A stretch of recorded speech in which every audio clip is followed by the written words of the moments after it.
Nosso Senhor Jesus Cristo. Eu sou Veridiana Costa, estamos aqui hoje para mais um dia de leitura. Senhor Deus e Pai, glorificado e exaltado é o teu santo nome. Muito obrigada, Pai, por mais um dia de vida. Agradeço por sua bênção e por sua proteção. Muito obrigada, Senhor, pelos teus livramentos, Pai. Por favor, nos abençoe nesta leitura. Que cada palavra sua, Senhor, seja ensinamento em nossas mentes e em nossos corações.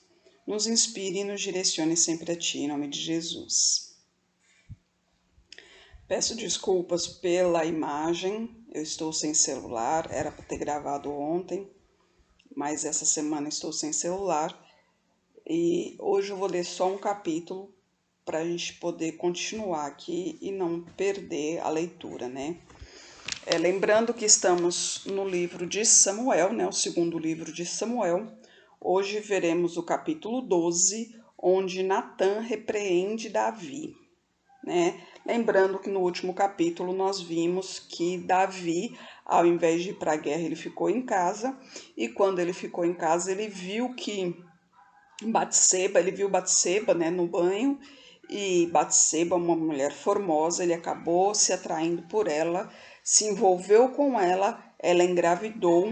Ele fez de tudo para que o marido dela, que era do exército de Davi, né, fez de tudo para que o marido voltasse a ficar com ela, tentando enganá-lo, para que assim, quando ela desse à luz, né, diria que é do marido.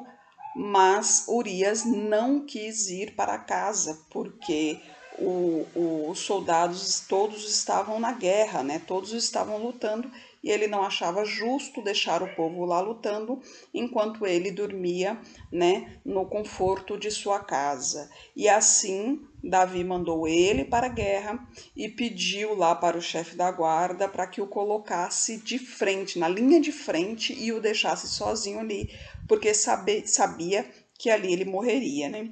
Então agora Natã o repreende. O Senhor Deus mandou que o profeta Natã fosse falar com Davi. Natã foi e disse: Havia dois homens que viviam na mesma cidade. Um era rico e o outro era pobre. O rico possuía muito gado e ovelhas, enquanto que o pobre tinha somente uma ovelha que ele havia comprado. Ele cuidou dela e ela cresceu na sua casa, junto com os filhos dele. Ele a alimentava com a sua própria comida, deixava que ela bebesse no seu próprio copo e ela dormia no seu colo. A ovelha era como uma filha para ele. Certo dia, um visitante chegou à casa do homem rico. Este não quis matar um dos seus próprios animais para preparar uma refeição para o visitante. Em vez disso, pegou a ovelha do homem pobre, matou-a e preparou com ela uma refeição para o seu hóspede. Então Davi ficou furioso com aquele homem e disse: Eu juro pelo Senhor, o Deus vivo, que o homem que fez isso deve ser morto. Ele deverá pagar 4 vezes o que tirou por ter feito uma coisa tão cruel. Então Natã disse a Davi: Este homem é você, e é isto o que diz o Senhor, o Deus de Israel. Eu tornei você rei de Israel e o salvei de Saul. Eu lhe dei o reino e as mulheres dele. Tornei você rei de Israel e de Judá. E se isso não bastasse, eu lhe teria dado 2 vezes mais. Por que é que você desobedeceu os meus mandamentos e fez essa coisa tão horrível? Você fez com que Urias, o heteu, fosse morto na batalha. Deixou que os amonitas o matassem e então ficou com a esposa dele. Porque você me desobedeceu e tomou a mulher de Urias, sempre alguns dos seus descendentes morrerão de morte violenta. E também afirmo que farei uma pessoa da sua própria família causar a sua desgraça. Você verá isso quando eu tirar as suas esposas e as der a outro homem, e ele terá relações com elas em plena luz do dia. Você pecou escondido em segredo, mas eu farei com que isso aconteça em plena luz do dia, para todo o povo de Israel ver. Então Davi disse: Eu pequei contra Deus, o Senhor. Natã respondeu: O Senhor perdoou o seu pecado, você não morrerá. Mas porque fazendo isso você mostrou tanto desprezo pelo Senhor, o seu filho morrerá.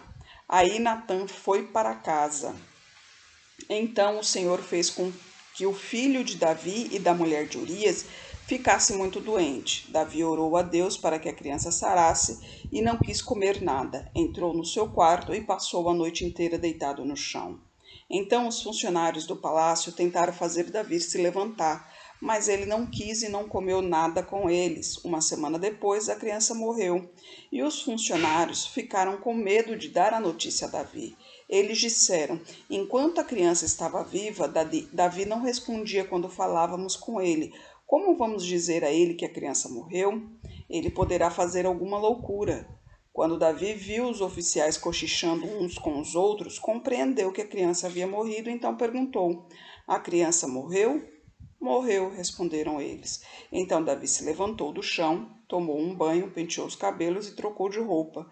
Depois foi à casa de Deus, o Senhor, e o adorou. Quando voltou ao palácio, pediu comida e comeu logo o que lhe foi servido. Aí os seus oficiais disseram: nós não entendemos isto. Enquanto o menino estava vivo, o Senhor chorou por ele e não comeu. Mas logo que ele morreu, o Senhor se levantou e comeu.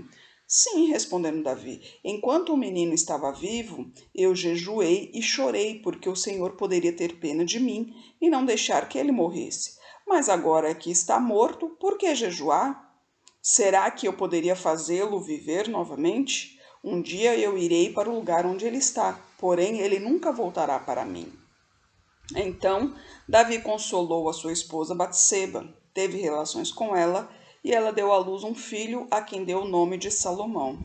Deus amou o menino e mandou que o profeta Natã lhe desse o nome de Jedidias, porque o Senhor Deus o amava. Enquanto isso, Joabe continuou a atacar Rabá, a capital do país de Amon, quando estava para conquistar a cidade. Enviou mensageiros com o seguinte recado para Davi: eu ataquei Rabá e conquistei os seus reservatórios de água. Reúna agora o resto dos seus soldados e o Senhor ataque a cidade e tome-a. Eu não quero ficar com a glória dessa vitória. Então Davi reuniu seus soldados, foi até Rabá, atacou a cidade e a conquistou. Moloque, o ídolo que os amonitas adoravam, tinha uma coroa que pesava mais ou menos 34 quilos. A coroa era de ouro e nela havia uma pedra preciosa que Davi tirou e colocou na sua própria coroa. Levou também de Rabá muitas coisas de valor. Davi fez o povo da cidade trabalhar com serras, enxadas e machados, e fabricar tijolos, e fez o mesmo em todas as outras cidades de Amon. Então Davi e os seus soldados voltaram para Jerusalém. O barulho de fundo aí, gente, é o vento. Eu estou em Itajú Colônia e aqui realmente o vento é muito forte. É muito quente aqui, é mais quente do que Itabuna, mas ventila bastante, né? A casa aqui é bem arejada. Então é isso, né? Davi realmente fez com que cometeu o seu erro, Deus o perdoou, né? Afinal de contas, Davi sempre andou nos caminhos do Senhor. Ali foi uma escorregada dele, né? Afinal, o demônio fica tentando o tempo todo, né? Ele utiliza de artifícios que realmente mexe com a pessoa. No caso de Davi, provavelmente o que mais lhe chamava a atenção ali, como homem, eram as mulheres formosas, né? As mulheres bonitas. Então foi isso que aconteceu. Apareceu uma mulher bonita, né? Nua em sua frente. Quer dizer, não sei se era não sei se naquela época eles tiravam a roupa para o banho, né? Mas ela estava tomando banho, deu a entender que realmente estava nua ali e saltou aos olhos de Davi. Então, o que aconteceu? Né? O demônio tentou a Davi ali, usou o que mais lhe chamava a atenção, que é a formosura de uma mulher, e ele caiu nessa tentação. Mas Davi, ele sempre foi um homem de Deus, né? Ele sempre andou nos caminhos do Senhor. Ele errou, pediu perdão a Deus e Deus o perdoou. Mas não é porque Deus o perdoou que ele não sofrerá o castigo, não sofrerá a punição do seu erro. Né? Que foi o quê? A morte do menino. Deus permitiu que o menino morresse, que a criança morresse. Deus permitiu que a criança morresse que foi a punição de Davi. Deus poderia muito bem ter curado a criança, né? Poderia ter curado a criança para que a criança sobrevivesse e seguisse a vida. Mas Deus não permitiu que ela se curasse. Deus não quis curar a criança porque a criança foi nascida de um pecado, embora todos nós somos pecadores, né? Mas foi nascido de um pecado, de um ungido do Senhor, né? Foi de uma escorregada dele ali. Então isso nos mostra que sempre, sempre temos que estar atento, né?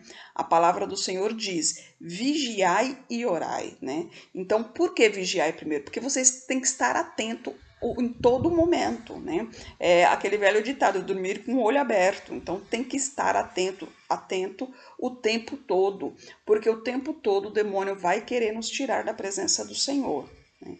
Então fortalecemos-nos na presença do Senhor, na palavra do Senhor, para que não caiamos em tentação, né? A oração do Senhor, inclusive, nos ensina isso, a pedir para que não caiamos em tentação, né? Então temos que nos permanecermos firmes, né? Temos que entender a palavra do Senhor, temos que nos proteger, nos revestindo da armadura de Deus, ou seja, da palavra do Senhor, do conhecimento da palavra do Senhor. Senhor Deus e Pai, glorificado e exaltado és o teu santo nome, Pai. Eu peço a Ti por essa pessoa que está orando comigo, Senhor, manifeste o Teu poder na vida dela, Pai.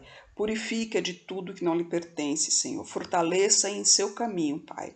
Peço em especial, Senhor, pelo Ravi, uma criança pequenina, Pai. A Tua palavra diz que o Teu reino é das crianças, Senhor. É esse menino alegre, brincalhão, né, amoroso, Pai, ele necessita de Ti, Senhor. Derrama a Tua unção de cura sobre ele, Pai, em nome de Jesus, Senhor.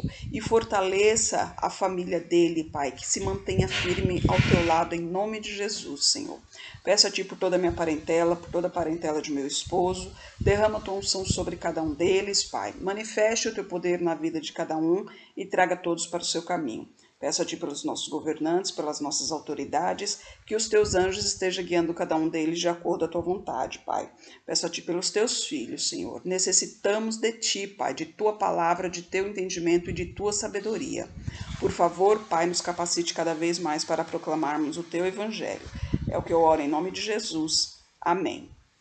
E se você puder orar pelo Ravi, o Ravi é filho de uma médica que foi muito, como se diz assim, muito solidária, muito próxima ali de minha enteada, que minha enteada estava com problema de saúde, e ela realmente cuidou com muito carinho, com muita atenção, se dedicou muito, e o filho dela está passando por um momento difícil, então eu peço a vocês também que ore por esse menino, né? Um menininho de apenas 1 ano e meio, e ele está passando por diversos problemas de saúde.